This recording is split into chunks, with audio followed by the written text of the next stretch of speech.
नमस्कार दोस्तों, पीसीएस पाठशाला में आप सभी का स्वागत है।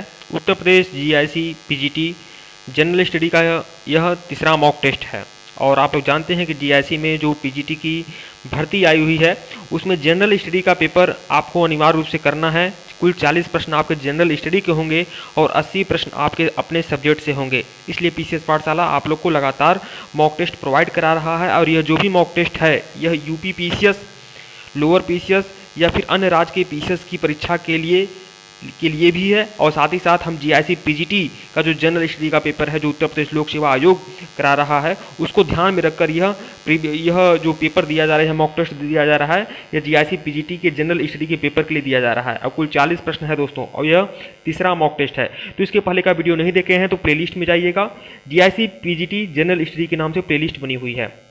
और अगर इसका पीडीएफ आप लोग लेना चाहते हैं तो डिस्क्रिप्शन में लिंक है टेलीग्राम का, ज्वाइन करके आप लोग इसका पीडीएफ ले सकते हैं। इसके अलावा बता दूं आप लोग को UP TGT PGT, GIC PGT, KVS NBS PGT TGT किसी भी विषय का अगर आपको नोट्स चाहिए, मटेरियल चाहिए तो रामबाण नोट्स, रामबाण मटेरियल्स, कंप्यूटराइज नोट्स भी और हैंड रिटन नोट्स भी आपको पीसीएस पाठशाला की तरफ से प्रोवाइड हो जाएंगे। डिस्क्रिप्शन में हमारा ऑफिशियल व्हाट्सएप नंबर है, आप संपर्क कर लीजिएगा। लेकिन जो भी नोट्स है वह एकदम रामबाण है और वह चार्जेबल है, इसलिए जो गंभीर छात्र होंगे वही आएंगे। और अगर इस पीडीएफ का, अगर यह जो मैं पढ़ा रहा हूं अगर इसका पीडीएफ लेना चाहते हैं तो टेलीग्राम जरूर ज्वाइन कर लीजिएगा। जनरल स्टडी का पेपर है, मॉक टेस्ट 3 है और यह हर परीक्षा की दृष्टि से महत्वपूर्ण है। पूरी तरह से लोक सेवा आयोग, संघ लोक सेवा आयोग जो राज्य लोक सेवा आयोग है उसके तर्ज पर बनाया गया है यह पूरा का पूरा मॉक टेस्ट। तो आप लोग इसे नजरअंदाज बिल्कुल मत करें, परीक्षा होने तक फॉलो करिए, फिर देखिए चमत्कार क्या होगा। ठीक है दोस्तों, वीडियो को लाइक और चैनल को सब्सक्राइब करिएगा। आइए सीधे प्रश्नों को शुरू करते हैं। प्रश्न नंबर 81 देखिएगा। कुल 40 प्रश्न है, 40 प्रश्न 80 प्रश्न कंप्लीट हो गए हैं दो सीरीज में और यह देखिए 81 प्रश्न है, 81वां प्रश्न है। इस तरह से 40 प्रश्न हम लोग कंप्लीट करते हैं। तो देखिए निम्नलिखित कथनों में से कौन सा कथन सही नहीं है बताना है। तो देखिए धन संपत्ति के मामले में राज्यसभा शक्तिहीन है, तो बिल्कुल धन संपत्ति के मामले में राज्यसभा शक्तिहीन है, यह तो सही है, बिल्कुल सही है। दूसरा देखिएगा, धन विधेयक की शुरुआत राज्यसभा में होती है, तो यही कह रहा है कौन सा कथन सही नहीं है। तो देखिए यह जो दूसरा कथन है ये सही नहीं है, बल्कि पहला कथन जो है ए है वह सही है, धन संपत्ति के मामले में राज्यसभा शक्तिहीन है। और बी कह रहा है कि धन विधेयक की शुरुआत राज्यसभा में होती है, जबकि धन विधेयक की शुरुआत जो होती है लोकसभा में होती है। प्रश्न नंबर सी कह रहा है कि लोकसभा द्वारा पारित किए जाने के बाद राज्यसभा को 14 दिन के भीतर विधेयक को पारित करना होता है, तो यह भी सही है। और डी कह रहा है कि राज्यसभा किसी विधेयक को पारित कर सकती है अथवा कतिपय सिफारिश के साथ उसे वापस लोकसभा में कर सकती है। तो देखिए पुनर्विचार के लिए वापस कर सकती है लेकिन सिफारिश के साथ, लेकिन यहाँ पर यह कह रहा है कि धन विधेयक की शुरुआत राज्यसभा में होती है, यही बात गलत है। बाकी ए, सी और डी सही है। प्रश्न नंबर 82 देखिएगा। भारतीय संविधान द्वारा प्रदत्त निम्न में से कौन सा अधिकार गैर नागरिकों को भी प्राप्त है। ए संवैधानिक निराकरण का अधिकार, बी अभिव्यक्ति की स्वतंत्रता का अधिकार, सी देश के किसी भी भाग में घूमने और बसने की स्वतंत्रता का अधिकार और डी संपत्ति अर्जन करने की स्वतंत्रता। तो देखिए गैर नागरिकों को कौन सा अधिकार प्राप्त है, तो वह है संवैधानिक निराकरण का अधिकार। यही बस अधिकार जो है यह गैर नागरिकों को प्राप्त है, जबकि बी, सी और डी सिर्फ और भारत के नागरिकों को प्राप्त है। प्रश्न नंबर 83 देखिएगा। निम्नलिखित कथनों में से कौन सा कथन सही नहीं है। देखिए दोस्तों हमारे द्वारा जो प्रश्न दिए जा रहे हैं उसकी गुणवत्ता देखिए, उसको आंकिए, पूरी तरह से राज्य लोक सेवा आयोग की तर्ज पर यह सारे के सारे प्रश्न हैं। और जीआईसी पीजीटी के लिए जो जनरल स्टडी का पेपर है उसके लिए यह रामबाण है। उसके अलावा यूपी पीएससी की दृष्टि से भी आप लोग इसे फॉलो कर सकते हैं, पूरी तरह से यूपी पीएससी की दृष्टि से भी, मतलब यूपी पीसीएस की दृष्टि से भी आप लोग फॉलो कर सकते हैं और हर परीक्षा की दृष्टि से महत्वपूर्ण है। प्रश्न नंबर 83 देखिएगा। निम्नलिखित कथनों में से कौन सा कथन सही नहीं है। अगर आपको किसी भी तरह का कोई भी मटेरियल चाहिए टीजीटी पीजीटी के लिए तो आप लोग निसंकोच हमारे ऑफिशियल व्हाट्सएप नंबर पर संपर्क करिएगा, ऑफिशियल व्हाट्सएप नंबर डिस्क्रिप्शन में दर्ज है। प्रश्न नंबर 83 देखिएगा। निम्नलिखित कथनों में से कौन सा कथन सही नहीं है।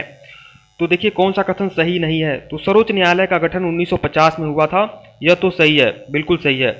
बी देखिएगा, सर्वोच्च न्यायालय देश की उच्चतम अदालत है जिसमें अपील की जा सकती है, यह भी सही है। सी क्या कह रहा है, सर्वोच्च न्यायालय कोर्ट मार्शल को छोड़कर अन्य किसी भी उच्च न्यायालय अदालतों की सुनवाई कर सकता है। देखिए यहां पर देखिए सी, विकल्प सी जो है उस पर थोड़ा ध्यान देखिएगा। देखिए सर्वोच्च न्यायालय कोर्ट मार्शल को छोड़कर अन्य किसी भी उच्च अदालत या न्यायालय की सुनवाई कर सकता है। तो देखिए यहाँ पर बता दूं, सर्वोच्च न्यायालय जो होता है यह तो केवल कोर्ट मार्शल को छोड़कर अन्य किसी भी उच्च न्यायालय अदालत की सुनवाई कर सकता है। यह बात बिल्कुल सही है दोस्तों। जो कोर्ट मार्शल क्या कहते हैं, जो सेना का न्यायालय होता है उसकी सुनवाई उच्च न्यायालय या उच्चतम न्यायालय में नहीं होती। यह बात यहाँ ध्यान रखिएगा दोस्तों। तो यह ए, बी और सी तीनों सही है।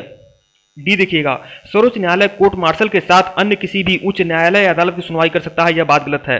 कोर्ट मार्शल की सुनवाई उच्च या उच्चतम न्यायालय में नहीं होती, सेना का अपना न्यायालय होता है। देखिए प्रश्न नंबर 84 देखिएगा, सीडीपी अथवा एनईएस के पुनर्गठन के लिए 1957 में एनडीसी द्वारा स्थापित समिति का नाम बताइए जिसने ग्रामीण स्थानीय सरकार की त्रिस्तरीय प्रणाली को अपनाया था। तो देखिए ग्रामीण स्थानीय सरकार की त्रिस्तरीय प्रणाली किस समिति ने अपनाया था? ग्रामीण स्थानीय सरकार की त्रिस्तरीय प्रणाली। तो देखिए विकल्प में है बलवंत राम मेहता समिति, अशोक मेहता समिति, प्रजातांत्रिक विकेंद्रीकरण पर महाराष्ट्र समिति और ग्राम नगर संबंध समिति। देखिए जो ग्रामीण स्थानीय सरकार की त्रिस्तरीय अवधारणा थी, ये बलवंत राम मेहता की समिति थी। बलवंत राम मेहता की समिति थी जो 1957 में आई थी। 1957 में बलवंत राय मेहता की समिति ने स्थानीय सरकार की त्रिस्तरीय अवधारणा पेश की थी। और अशोक मेहता जो समिति है यहाँ पर, यह 1977 में अपनी रूपरेखा बनाया था और यह जो समिति थी वह द्विस्तरीय अवधारणा थी। द्विस्तरीय अवधारणा जो थी अशोक मेहता समिति की थी। देखिए आगे अशोक मेहता। प्रश्न नंबर 85 देखिएगा, अशोक मेहता समिति ने निम्नलिखित की सिफारिश की थी। तो देखिए पंचायत राज की त्रिस्तरीय समिति, या फिर पंचायत राज की द्विस्तरीय समिति, या फिर पंचायत राज की एकल स्तरीय समिति, या पंचायत राज की बहुस्तरीय समिति। तो आपको बताया हूं कि अशोक मेहता समिति 1977 में अपनी रिपोर्ट दी थी। 1977 में गठन हुआ था, 1978 में रिपोर्ट दी थी और उसने द्विस्तरीय सरकार की बात की थी। जबकि बलवंत राम मेहता समिति 1957 में आई थी और यह त्रिस्तरीय सरकार की बात किया था स्थानीय लेवल पर। प्रश्न नंबर 86 देखिएगा, संघीय संसद राज्य सूची के विषय पर भी कानून बना सकती है। तो देखिए राज्य सूची के विषय पर भी कानून बना सकती है संघीय संसद। तो यहां पर ध्यान दीजिएगा आप लोग, अंतर्राष्ट्रीय समझौतों को प्रभावी बनाने हेतु।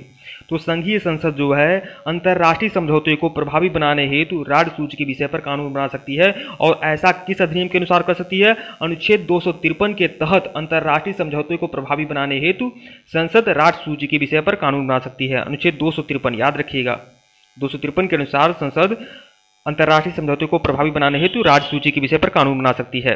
संबंधित राज्य की सहमति से, अनुच्छेद 252 के अनुसार 2 या उससे अधिक राज्यों की सहमति से संसद राज्य सूची पर कानून बना सकती है, अनुच्छेद 252 के अनुसार। 3 देखिएगा, राज्य में राष्ट्रपति शासन लागू रहने की अवस्था में। तो यह भी सही है, अनुच्छेद 357। अनुच्छेद 357 के अनुसार राज्य में जब राष्ट्रपति शासन लागू होता है उस समय संसद राज्य सूची पर कानून बना सकती है। चौथा देखिएगा, तो ए बी सी 1 भी सही है, 2 भी सही है, 3 भी सही है। 4 देखिएगा, राष्ट्रीय हित में जब राज्यसभा 2/3 बहुमत से इस हेतु प्रस्ताव पारित कर दे। तो देखिए अनुच्छेद 249 के तहत जब राज्यसभा एक प्रस्ताव पारित कर दे कि आप राज्य सूची पर कानून बनाइए, तब संसद राज्य सूची पर कानून बना सकती है। तो यह पूछ रहा है कि कब बना सकती है, तो 1, 2, 3, 4 चारों सही है। तो ये सभी विकल्प डी जो अनुच्छेद बताया हूं वह याद रखिएगा आप लोग। प्रश्न नंबर 87 देखिएगा, निम्नलिखित कथनों पर विचार करिए और नीचे दिए गए कोड की सहायता से बताइए कि इनमें से कौन सा कथन सही है। तो देखिए, संविधान में यूनियन ऑफ स्टेट शब्द प्रयुक्त होता है क्योंकि भारतीय राज्यों को अलग होने का अधिकार नहीं है। यह तो सही है। 2 देखिएगा, एसके धर आयोग ने राज्यों के पुनर्गठन हेतु भाषा के आधार की अपेक्षा प्रशासनिक सुविधा की वरीयता दी थी। तो एसके धर आयोग जो था यह राज्य के पुनर्गठन हेतु भाषा के अपेक्षा प्रशासनिक सुविधा की वरीयता दी थी। और एसके धर आयोग जो गठित हुआ था यह 1948 में गठित हुआ था, ध्यान में रखिएगा 1948 में। और इसने राज्यों के पुनर्गठन में भाषा के आधार की अपेक्षा प्रशासनिक सुविधा की वरीयता दिया था इसने। देखिए अब तीसरा क्या है, पंडित नेहरू, सरदार पटेल और पट्टाभी सीतारामैया की अध्यक्षता में कांग्रेस कमेटी ने राज्यों के पुनर्गठन में भाषाई आधार के पक्ष में नहीं थी। तो देखिए इसे जेबीपी समिति भी बोलते हैं, जेबीपी समिति भी बोलते हैं। जे से जवाहरलाल नेहरू, बी से वल्लभ भाई पटेल और पी से पट्टाभी सीतारामैया। यह जो समिति का गठन हुआ था यह 1949 में इसका गठन हुआ था। और इसने कहा कि देखिए भाषाई आधार के पक्ष में यह भी समिति नहीं था। तो यह इसमें तीन की तीनों बातें सही हैं। कौन सा कथन सही है? तो तीन की तीनों सही हैं। विकल्प डी। प्रश्न नंबर 88 देखिएगा, निम्न में से कौन सा एक रीट न्यायालय में कार्रवाई लंबित होने की दिशा में लागू होता है? जब न्यायालय में कोई कार्रवाई लंबित हो जाती है, 1 साल 2 साल 3 साल 4 साल 5 साल 7 साल चल जाती है, तो उस समय कौन सा रीट न्यायालय में कार्रवाई लंबित होने की दशा में लागू किया जाता है? परमादेश, उत्प्रेषण, प्रतिषेध या अधिकार परीक्षा। तो कार्रवाई लंबित होने की दिशा में प्रतिषेध रीट लागू होता है। प्रतिषेध मतलब विकल्प सी। प्रश्न नंबर 89 देखिएगा, संविधान की उद्देशिका के संबंध में निम्न कथनों पर विचार करिए और नीचे दिए गए कूट की सहायता से बताइए कि इनमें से कौन सा कथन सही है। तो देखिए, पंडित नेहरू द्वारा प्रस्तुत ऑब्जेक्टिव प्रस्ताव अंतोगत्वा उद्देशिका बना, यह तो सही है, बिल्कुल सही है। दूसरा देखिएगा, इसकी प्रकृति न्याय योग नहीं है, इसकी प्रकृति न्याय योग योग्य नहीं है, यह भी सही है। तीसरा देखिएगा, इसका संशोधन नहीं किया जा सकता, तो यह गलत है। देखिए उद्देशिका में संशोधन हुए हैं, आप लोग 1976 वाली घटना आपको याद है, 1976 में संशोधन हुआ था उद्देशिका में। तो देखिए चौथा देखिएगा, संविधान के विशिष्ट प्रावधानों को यह रद्द नहीं कर सकता, तो यह भी सही है। तो कौन सा कथन सही है? 1 2 4 मतलब विकल्प बी। प्रश्न नंबर 90 देखिएगा, राज्य का राज्यपाल मंत्रिपरिषद के परामर्श से स्वतंत्र कार्य कर सकता है। तो देखिए कब राज्य का राज्यपाल मंत्रिपरिषद के परामर्श से स्वतंत्र कार्य कर सकता है? विधानसभा में सरकार को अपना बहुमत सिद्ध करने के लिए कहने के लिए, तो यह तो सही है। मुख्यमंत्री को बर्खास्त करने के लिए, यह भी सही है। तीसरा देखिएगा, राज्य के राष्ट्रपति के विचारार्थ किसी विधेयक को आरक्षित करने के लिए, तो बिल्कुल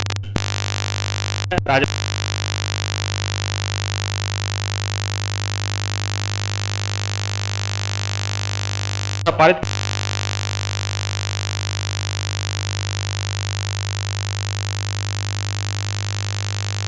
देखिएगा, उच्च न्यायालय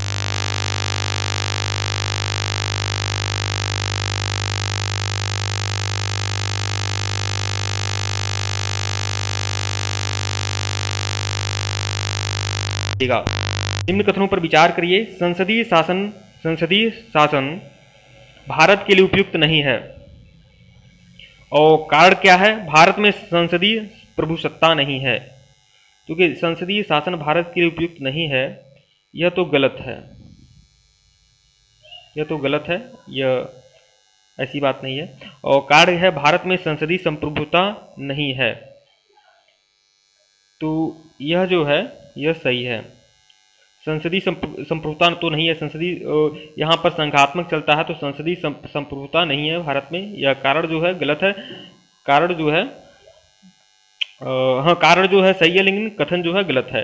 तो ए गलत है, आर सही है, मतलब विकल्प डी। विकल्प डी एक गलत है, आर सही है। प्रश्न नंबर 92 देखिएगा, संसद द्वारा संकट काल की घोषणा का अनुमोदन कितनी अंतराल में होना आवश्यक है? तो देखिए जब आपातकाल लगता है तो उसका अनुमोदन कितनी अवधि के अंतराल में होना चाहिए? तो 1 माह, सिर्फ और सिर्फ 30 दिन का समय होना चाहिए। 30 दिन के लिए, 1 माह के लिए होता है, 1 माह के अंदर अनुमोदन करना आवश्यक है।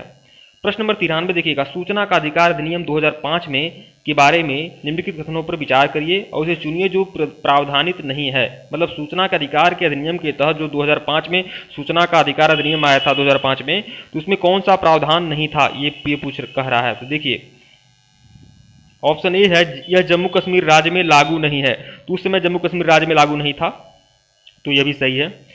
आवेदक जो सूचना हेतु अनुरोध करता है उसे सूचना मांगे जाने के कारणों को देना होगा, यह बात गलत है, यह बात पूरी तरह से गलत है। सूचना का अधिकार जब होता है, सूचना मांगे जाने का कारण नहीं देना होता है। देखिए तो यही जो है बी जो है गलत है।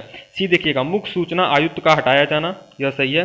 प्रत्येक सूचना आयुक्त अपने पद पर 5 वर्ष की अवधि या 65 वर्ष की आयु का की रहने पर ही, या तो 5 वर्ष की आयु पूरी हो जाए या तो 65 वर्ष की आयु पूरी हो जाए, तब तक वो अपने पद पर बना रहता है। तो ए सी और डी सही है, लेकिन बी जो है गलत है। तो कौन सा प्रावधान नहीं है? विकल्प बी, कि सूचना मांगे जाने के कारणों को देना होगा। यह ध्यान रखिएगा कि सूचना मांगे जाने का कोई कारण नहीं देना होता, अगर आप आरटीआई लगाते हैं तो कोई कारण नहीं देना होता है। प्रश्न नंबर 84 देखिएगा, भारत में वित्तीय आपातकाल की घोषणा आज तक कितनी बार हुई है? 5 बार, 4 बार, 1 बार या कभी नहीं? तो कभी नहीं। वित्तीय आपातकाल का जो प्रावधान है अनुच्छेद 360 में है और वित्तीय आपातकाल देश में कभी नहीं लगा है। प्रश्न नंबर 95 देखिएगा, परिसीमन आयोग के संदर्भ में निम्नलिखित कथनों पर विचार करिए। तो देखिए, परिसीमन आयोग के आदेशों को किसी न्यायालय में चुनौती नहीं दी जा सकती।